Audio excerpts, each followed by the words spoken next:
ओमकारेश्वर भगवान की जय। नर्मदेश्वर महादेव की जय। कुबेरेश्वर महादेव की जय। हर हर महादेव, हर हर महादेव, हर हर महादेव।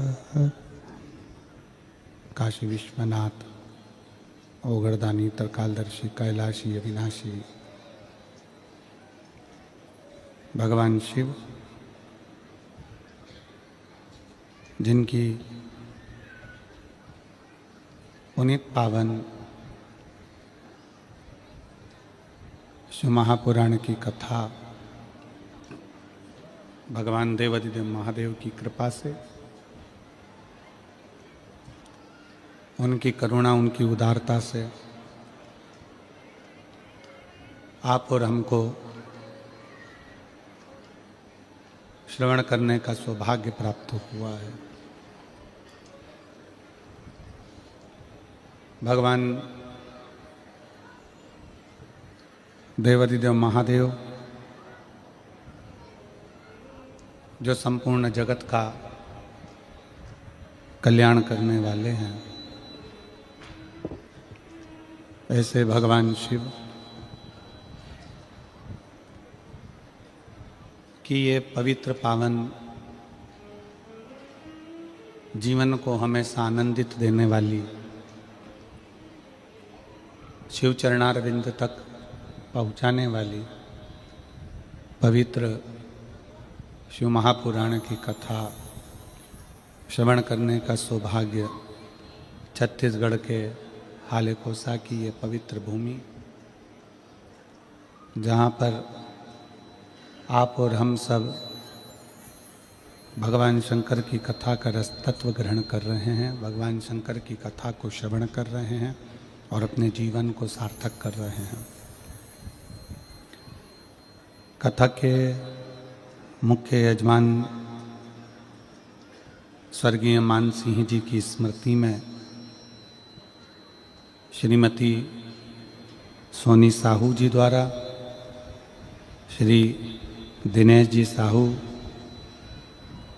श्रीमती गेशमती साहू, ईश्वर जी साहू, श्रीमती शशि जी साहू, श्री जोधेलाल जी साहू, श्रीमती बसंता जी साहू, श्री तोलाराम जी साहू, श्रीमती मेघवती जी साहू, साहू परिवार हालेकोसा, एक बार यजमान परिवार के लिए जोरदार ताली बजाकर स्वागत, वंदन, अभिनंदन। शिव कृपा से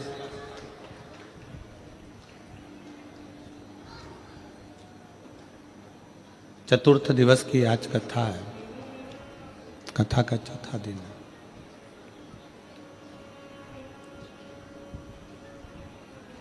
बचपन, जवानी, अधेड़ी और बुढ़ापा, चौथी अवस्था है बुढ़ापा। ये चौथे नंबर की अवस्था है।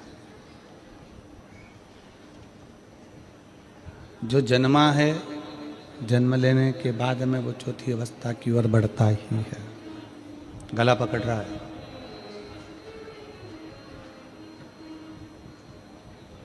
बचपन जाएगा, जवानी जाएगी, अधेड़ी जाएगी, फिर बुढ़ापे की ओर बढ़ जाओगे।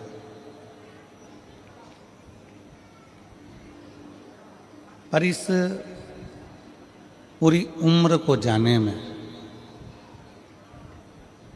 हमने अपने घर को भर लिया।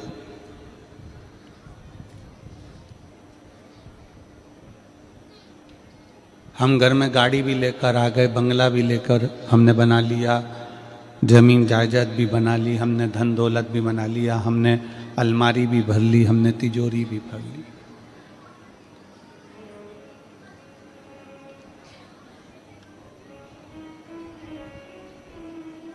गोडाउन भी भर लिया, दुकान भी भर ली, घर भी भर लिया।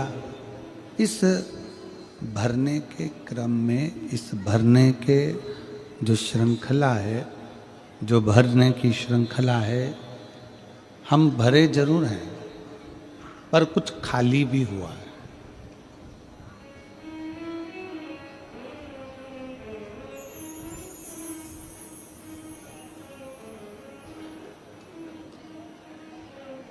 यहाँ मेरे बेटियां बैठी हुई हैं, बेटा बैठे हुए हैं, माताएं बैठी हुई हैं, भाई बैठे हुए हैं, यहाँ पर विराजमान हैं सभी के सभी।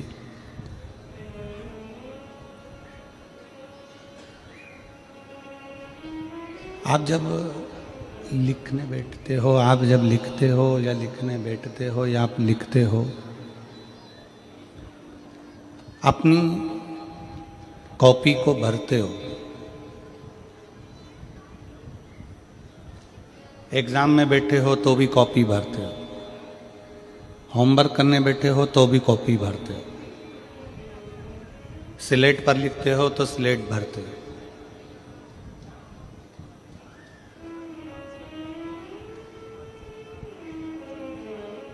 कॉपी को भरने में,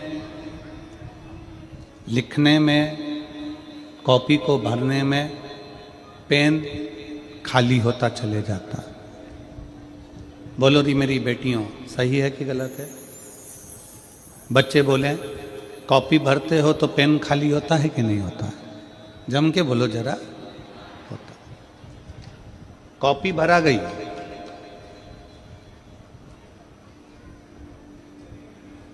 पर रजिस्टर भरा गया, कॉपी भरा गई, होमवर्क पूरा हो गया, पर उसको करने में तुम्हारा पेन पूरा की पूरा खाली हो गया। ढीले कम करो, गला पकड़ रहा है, उसको सेट करिए।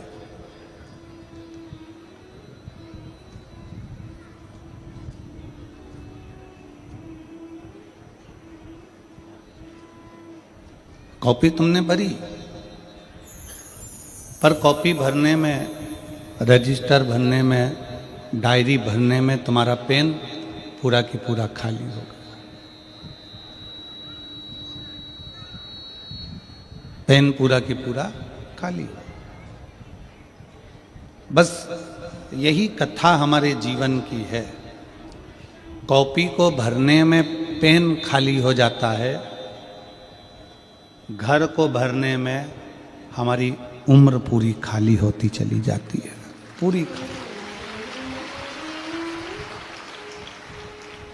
दुकान भर दी, गोडाउन भर दिया, घर भर दिया, गाड़ी लिया है, घोड़ा लिया है, पूरा घर में तिजोरी भर ली, अलमारी भर ली, गोडाउन भरा, फैक्ट्री भर ली, सब कुछ भरा, पर भरने में कितना कम हो गए, अंदर से पूरे खाली हो गए। बचपन पूरा चले गया, जवानी पूरी चली गई, अधेड़ी पूरी चली गई, बुढ़ापा आ गया, पूरे खाली अंदर से हो चुके।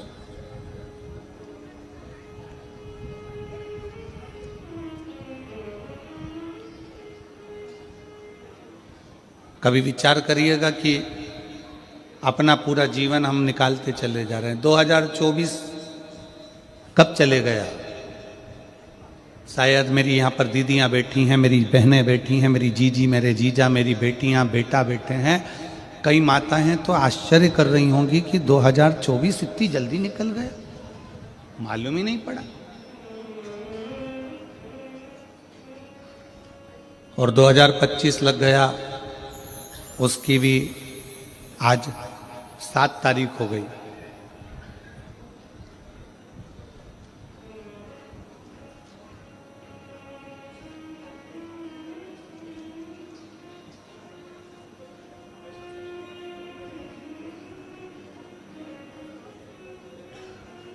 उसकी भी आज 7 तारीख हो गई। दिन निकलते चले जा रहे हैं, समय निकलता चले जा रहा है। चैन खरीद सकते हो, चली गई वापिस आ जाएगी, गाड़ी चली गई वापिस आ जाएगी, मकान चले गया वापिस आ जाएगा, कपड़े चले गए वापिस आ जाएगा। और यदि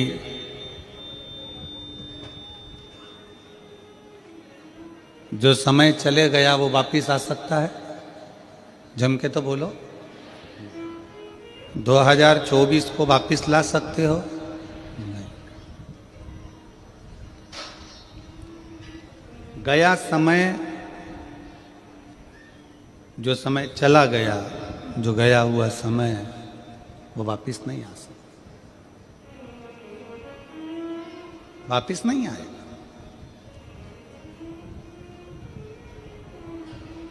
पर उस समय में हम कुछ ऐसा कर चलें कि समय भले वापस ना आवे, पर उस समय को दुनिया याद रखे कि वो समय था जिस समय में हमने भगवान शंकर की अविरल भक्ति से सब कुछ पा लिया था और शिव कृपा से हमें सब मिल गया।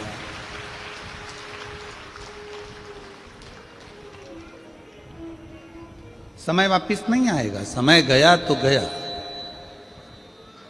बचपन गया तो गया, जवानी गई तो गई, अधेड़ी गई तो गई।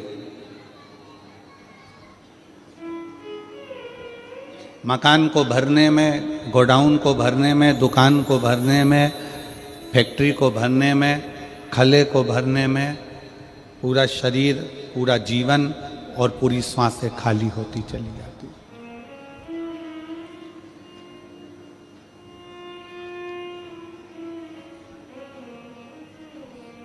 जब हम पढ़ाई करते थे तो पेन आता था,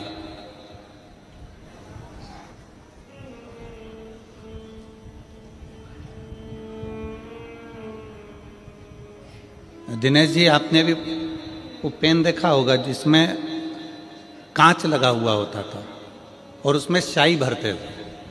आप लोगों ने देखा है स्याही वाला पेन, जिब लगी होती थी इसमें और उससे लिखते थे, उसमें कांच लेता था। किस किसने देखा है, जरा हाथ उठाओ। सबने देखा है? अरे वाह, मतलब आप हमारे साथ ही पढ़े हो, पक्का है, ठीक है।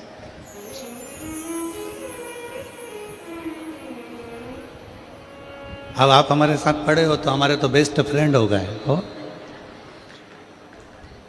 आप जीजी जीजा तो हो पर साथ में बेस्ट फ्रेंड भी हो, पक्का है।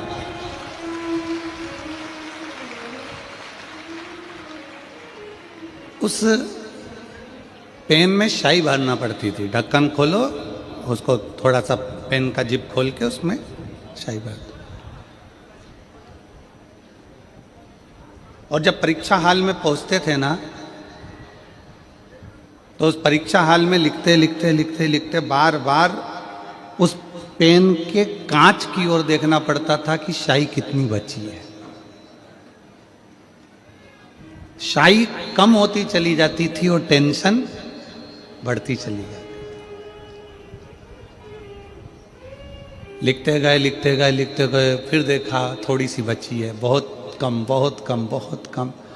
आखिरी में 4 पेज, एक पेज पूरा लिखने के लिए रह जाता था और थोड़ी सी स्याही बचती थी। तो अब सोचते थे कि कौन सा क्वेश्चन का उत्तर लिखना है जिसमें नंबर ज्यादा आ जाए, क्योंकि स्याही कम है। एक पेज पूरा बचा है, प्रश्न बहुत सारे बचे हैं, उसको लिखना है। तो ये देखा जाता था कि कौन सा प्रश्न पर सबसे ज्यादा अंक प्राप्त हो सकते हैं। कोई इसमें 2 अंक मिलता था, कोई में 5 मिलता था, कोई में 8 अंक का होता था, कोई 10 अंक का होता था। कौन में सबसे ज्यादा मिले, तो जो अंक में सबसे ज्यादा मिलते थे फिर उसको लिखते थे, क्योंकि स्याही कम बचती थी। वो पेन तो ऐसा बना था जिसको हम देखकर समझ जाते थे कि स्याही कम हो गई है, संभल जाओ। पर जीवन एक ऐसा पेन है जिसकी स्याही कब खत्म हो रही है किसी को नहीं मालूम पड़ता, कब आखिरी में वो कलम समाप्त हो गई, कब इसकी स्याही खत्म हो गई।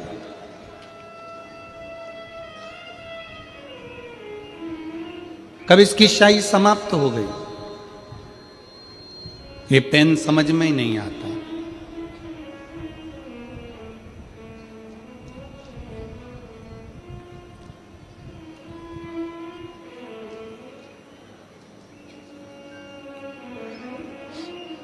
इस जीवन का कोई ठिकाना नहीं। जयपुर में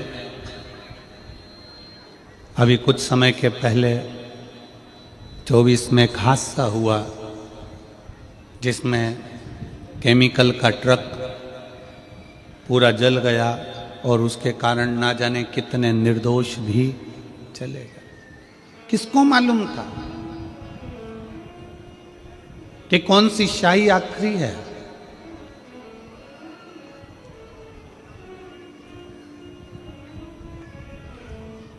छत्तीसगढ़ में अभी 2 दिवसीय में नक्सलियों द्वारा एक ब्लास्टिंग हुआ, उसमें कई जवान चले गए। किसको मालूम था कि शाही आखिरी है?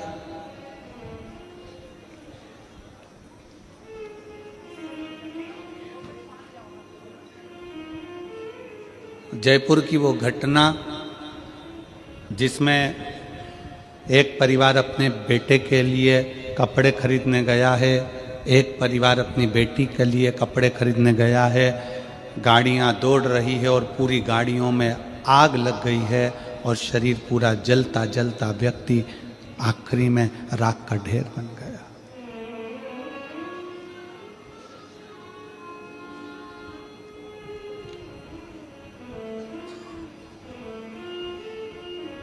नक्सलियों की वो घटना छत्तीसगढ़ की जिसमें ब्लास्ट हुआ, कई लोग, कई जवान चले गए।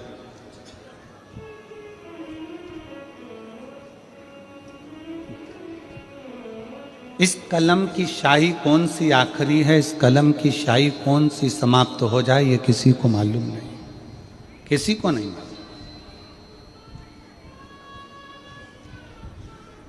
हर पल, हर घड़ी, हर क्षण आप और हम उस परमात्मा को याद कर कर जिए तो समझो कि हमारी कॉपी भरा रही।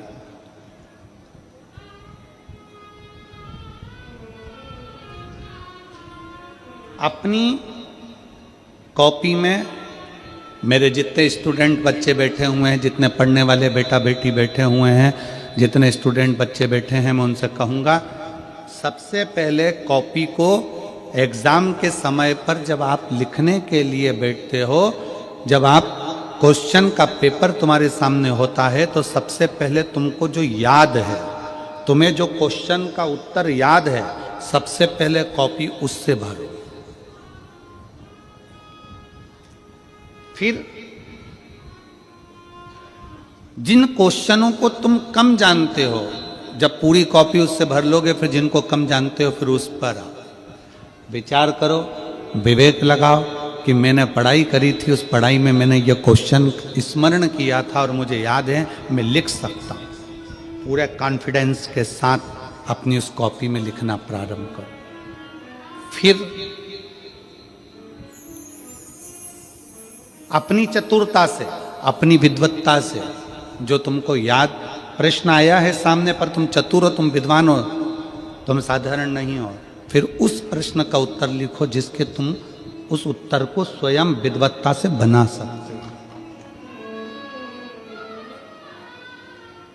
अगर आप अपने कॉन्फिडेंस के साथ, अपनी विद्वत्ता के साथ जब कॉपी में कुछ लिखोगे, उत्तर डालोगे, तो किसी की सामर्थ्यता नहीं है कि कोई तुमको फेल कर दे। आपका परिश्रम आपको आगे निकाल देगा।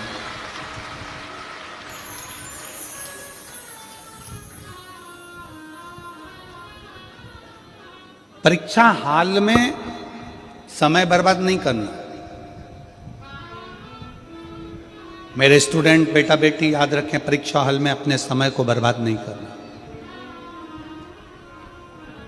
जैसे परीक्षा हॉल में समय बर्बाद किया तो फिर वापिस उसी ही क्लास में पड़े रहना पड़ता है। उसी तरह संसार में आने के बाद यदि हम हमारे समय की कीमत नहीं जाने, हम अपने इस पूर्ण समय का कीमत ना जान पाए, तो फिर हमको भी ना जाने कितने जन्मों में बार बार जन्म लेकर मरना पड़ता है। समय की कीमत को जानो।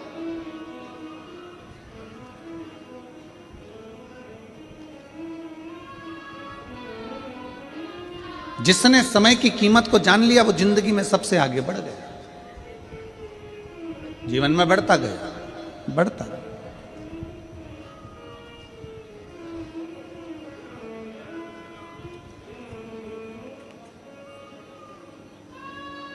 अपने भीतर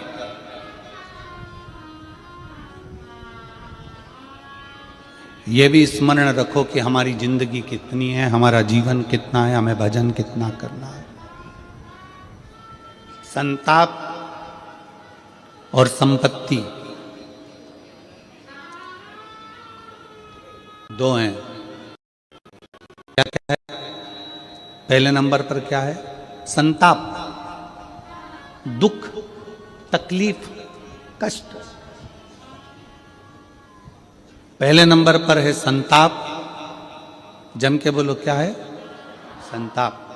दूसरे नंबर पर है संपत्ति। संपत्ति तो जानते हो ना? संपत्ति मतलब अपना धन दौलत, अपनी प्रॉपर्टी, अपनी जायदाद, अपनी जमीन, अपनी दुकान, अपना बंगला, अपनी फैक्ट्री, अपना गाड़ी, ये सब संपत्ति है।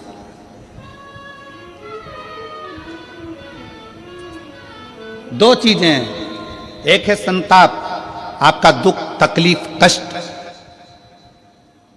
दूसरे नंबर पर है संपत्ति।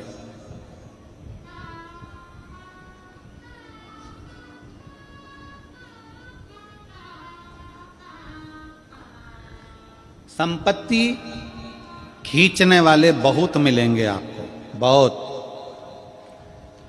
बेटा बेटी, नाती पंती, रिश्ते नाते, बहन भाई, कुटुंब,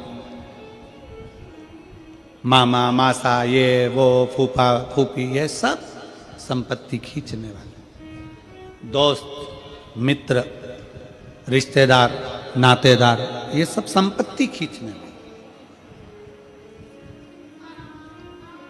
कोई आपका संताप खींचने वाला होगा जो आपका दुख ले ले, आपकी तकलीफ ले ले, आपका कष्ट ले ले, आपकी बीमारी ले ले, आपके जीवन का सारा तकलीफ, आपके जीवन का सारा दुख, आपके जीवन का सारा कष्ट कोई ले ले? है कोई ऐसा? जम के बोलो जरा। नहीं। संसार में, परिवार में, कुटुंब में, रिश्तों में, नातों में कोई ऐसा नहीं है जो तुम्हारा संताप लेगा। रिश्तों में, नातों में, कुटुंब में सब ऐसे मिलेंगे जो तुम्हारी संपत्ति लेंगे।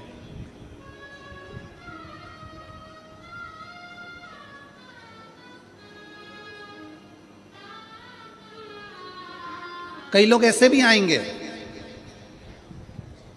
आप छत्तीसगढ़िया सबले बढ़िया।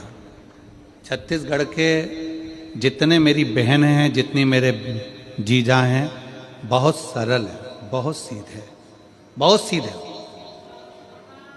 आपकी सहजता ही आपकी परमात्मा की भक्ति है।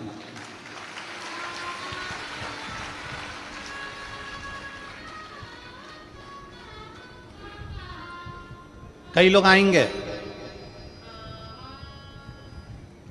दूसरी जगह से आएंगे, आपके नगर में, आपके गांव में, आपके शहर में आकर रहेंगे। धीरे धीरे आपको कर्जा दे देकर, कर्जा दे देकर, कर्जा दे देकर आपकी जमीन को अपना बना लेंगे और एक दिन उसी जमीन पर तुम्हें गुलाम बनाकर काम कराएंगे। सावधान छत्तीसगढ़, सावधान मेरी जीजियों, सावधान मेरे जीजा।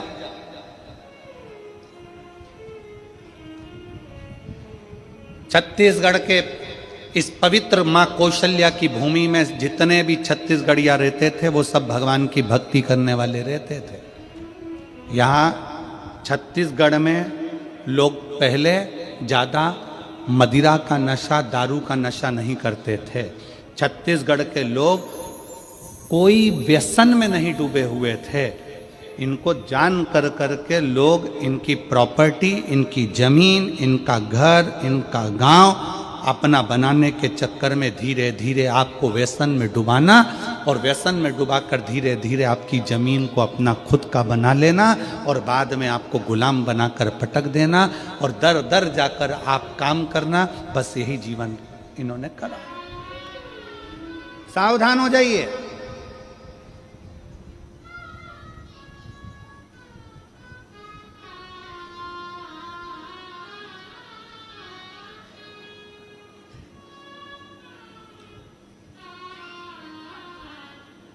आप अपनी जमीन पर काम कर रहे हो ना, 2 बीघा है, 5 बीघा है, 4 बीघा है, 1 बीघा है, 2 एकड़ है, 5 एकड़ है, 10 एकड़ है, जितनी भी है ना, तुम मालिक हो, तुम सेठ हो। तुम किसी के हाथ के नीचे काम करने वाले नहीं हो। अपनी जमीन की कीमत समझो।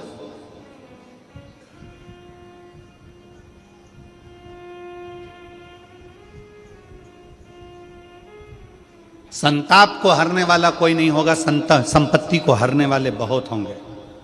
तुम्हारे मुख पर मीठा बनकर तुम्हारी संपत्ति को छुड़ा लेंगे। संपत्ति जो खींचते हैं, जो संपत्ति को अपना बना लेते हैं तुम्हारी, उसको गुंडा कहते हैं। उसको गुंडा कहते हैं, बदमाश कहते हैं। और जो तुम्हारी संपत्ति को खींच रहा है वो भले गुंडा हो सकता है, बदमाश हो सकता है, पर जो तुम्हारी संताप को खींच रहा है, तुम्हारे दुख को खींच रहा है, तुम्हारी तकलीफ को खींच रहा है, वो गुंडा नहीं, वो गुरु ही हो सकता है, दूसरा कोई नहीं। गुरु संताप को खींचता है, दुख को खींचता है, तकलीफ को खींचता है, कष्ट को खींचता है।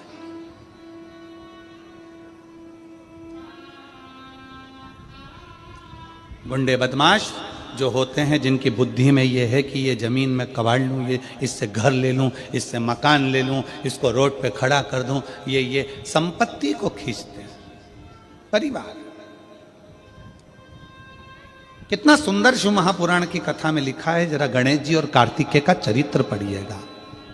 गणेश जी और कार्तिकेय का चरित्र मैं पूरे आस्था चैनल पर श्रवण करने वाले श्रोताओं को और जितने भी इस पवित्र कथा का प्रागण्य में कथा सुन रहे हैं उनको, और फेसबुक यूट्यूब पर कथा सुन रहे हैं उनसे भी कहूंगा, गणेश और कार्तिकेय के चरित्र को पढ़िएगा।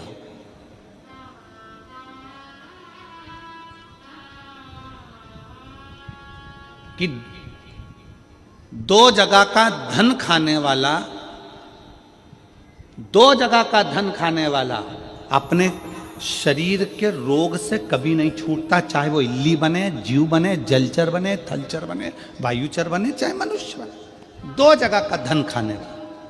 पहला अपने भाई की संपत्ति, दूसरा अपने गुरु की या अपने भगवान के मंदिर की संपत्ति। एक भाई की संपत्ति खाने वाला, एक गुरु या परमात्मा की संपत्ति खाने वाला कभी जिंदगी में सफल नहीं हो सकता। वो तड़प तड़प कर ही जाता है। उसके शरीर में कष्ट, उसके शरीर में रोग, उसके शरीर में बीमारी आती ही है। शरणानंद, कार्तिक और गणेश जी का सुंदर चरित्र शिव महापुराण में वर्णन आता है।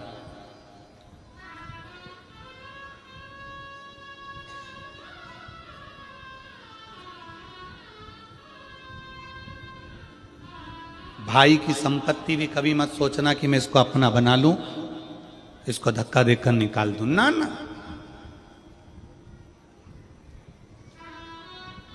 तेरी है। ये घर में, ये दुकान में, ये प्रॉपर्टी में तेरा हिस्सा है, ये तेरा भाग है। मेरी किस्मत का मुझे बाबा और देगा, तेरी किस्मत का तू रख, तुझे भी बाबा और देगा।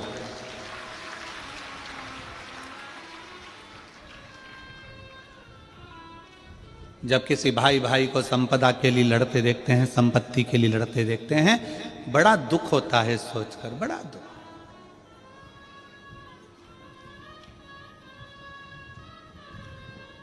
कई लोगों को खुशी भी होती है देखकर कि भाई भाई लड़ रहे हैं, परिवार वाले लड़ रहे हैं, कुटुंब वाले लड़ रहे हैं, ये रिश्तेदार नातेदार लड़ रहे हैं। अच्छा है, लड़ने दो, कम से कम इनको बर्बाद होने दो।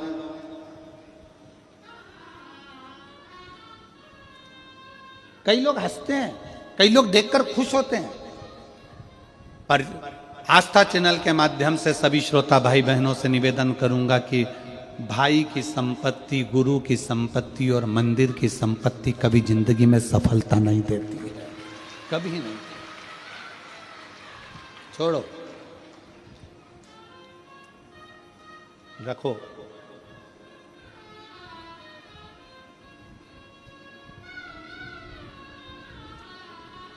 इस संपदा को अपने पास रखो।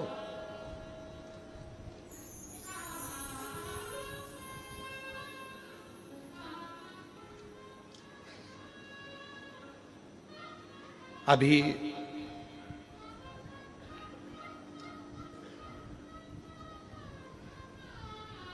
एक हमारे सीहोर की ही घटना थी। हम अभी जब सीहोर गए रायपुर से तो बताया कि सीहोर कुबरेश्वर धाम से विटले सेवा समिति कई बच्चों की पढ़ाई का खर्चा उठाती है, उनका एजुकेशन कराती है। आप लोग जो ये दान देते हो ना, इस दान को आप लोगों ने दिया है तो एक बार जाकर कुबरेश्वर धाम पर देखा भी करा करो कि तुमने जो दान दिया वो कहाँ कहाँ लगा। समिति, कई बच्चे ऐसे हैं जिनको पढ़ना है, पढ़ने के लिए पैसा नहीं होता। तो एक अभी हम रायपुर से जब सीहोर गए तो बताया कि एक बेटी आई थी, कॉलेज पढ़ती है, उसको एग्ज़ाम देना चाहती है, कॉलेज की फीस बहुत है, उसने एडमिशन ले लिया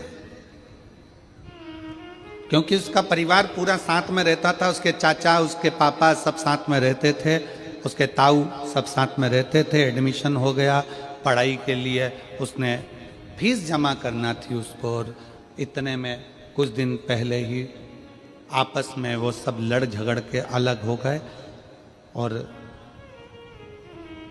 पिताजी भी किसी कारणवश उसी टेंशन में समाप्त हो गए। अब उस बेटी का कोई फीस जमा करने वाला नहीं।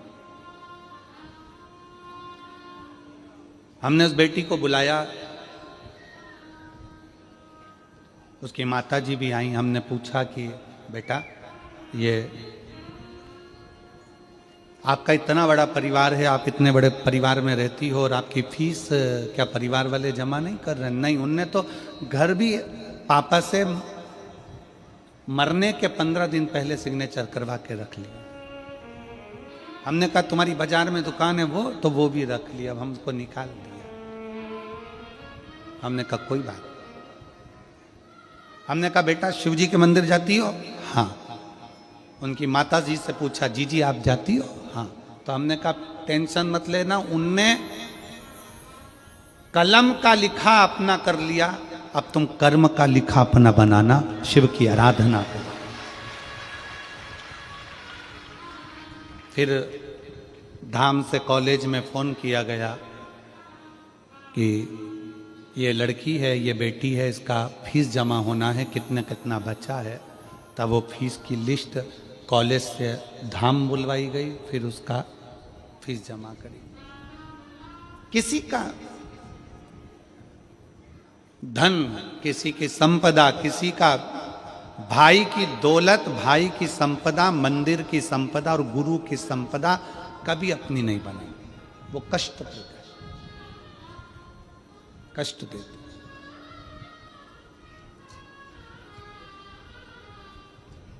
गुरु का एक काम है संताप को हरना, तुम्हारे कष्ट को हरना, तुम्हारी तकलीफ को हरना, तुम्हारे दुख को हरना, गुरु का काम।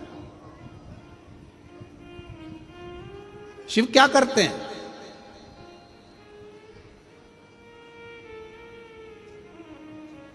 शंकर भगवान का काम क्या है? भगवान ब्रह्मा जी ब्रह्मलोक के देवता हैं, भगवान विष्णु बैकुंठ के देवता हैं। शंकर भगवान से पूछा गया कि तुम कहाँ के देव बनोगे? तो शंकर भगवान कहते हैं मुझे पृथ्वी दे दो। ब्रह्मा जी ने कहा आपको मालूम नहीं है, मृत्यु लोक दुख जंजाल है, पूरी पृथ्वी पर केवल तकलीफ ही तकलीफ, दुख ही दुख, कष्ट ही कष्ट है। आपको मालूम नहीं है? शंकर भगवान बोले होने दो, इतने सारे पृथ्वी पर रहने वाले इन दुखी लोगों का दुख कब तक मिटाओगे भोलेनाथ? ये संसार में रहने वाले मनुष्य का, जीव का दुख कब तक मिटाओगे? कभी चींटी को तकलीफ हो रही, कभी चींटे को तकलीफ हो रही, कभी पक्षी को तकलीफ हो रही, कभी पशु को तकलीफ हो रही, कभी पक्षी को। कितना तकलीफ होगा? तुम किस किस का दुख मिटाओगे? शंकर भगवान कहते हैं सुनो ब्रह्मदेव, भूल से भी अगर कोई मेरे शिवलिंग पर 1 लोटा जल चढ़ा देगा, उस दिन से वो मेरा पुत्र कहलाएगा और उसका दुख मिटाना मेरा काम है। वो मेरी बेटी है, वो मेरा बेटा है। सुनो ब्रह्मदेव, कोई पक्षी मेरे मंदिर के ऊपर से, मेरे शिवलिंग के ऊपर से, मेरे शिवालय के ऊपर से उड़कर जाएगा,